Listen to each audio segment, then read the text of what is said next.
Phone দিয়ে বাসা থেকে বের করে তারপরে সাদা কাপড়ে গাড়িতে উঠায় নিয়ে তারপরে আর এখন পর্যন্ত কোনো খোঁজ খবর পাই না। গুম হওয়া মানুষগুলো ফিরে পেয়েছে তাদের স্বজনদেরকে।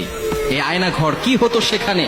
8 বছর পরে মুক্তি পেয়েছে মীর কাশেম আলীর ছেলে ব্যারিস্টার আরমান। 8 বছর পরে মুক্তি পেয়েছে। তার পরিবারের লোকজন জানতোই না সে বেঁচে আছে নাকি মারা গেছে। কি হতো এই আয়না ঘরে, যেখানে মানুষকে নির্যাতন করা হতো, অন্ধকারে কারাবদ্ধ করে মানুষের ব্রেনকে নষ্ট করে দেওয়া হতো। একজন মানুষ যাতে করে সচল থাকতে না পারে, তার যতগুলো অ্যাবিলিটি আছে, তার ব্রেন ক্ষমতা যা আছে, এগুলো সবকিছু নষ্ট করে ফেলা হতো। খুলে দেওয়া হয়েছে সে আয়না ঘর, আর থাকবে না এই আয়না ঘর। এখানে কোনো আলেমকে আর বন্দী করা হবে না, অন্যায় ভাবে কোনো আলেমকে আর বন্দী করা হবে না সেখানে। সুতরাং আল্লাহ তাআলা আমাদেরকে স্বাধীনতা দিয়েছে, আমরা মুক্ত হয়েছি এই অত্যাচারী শাসক থেকে। আল্লাহ তাআলা আমাদেরকে স্বাধীনতা দিয়েছেন।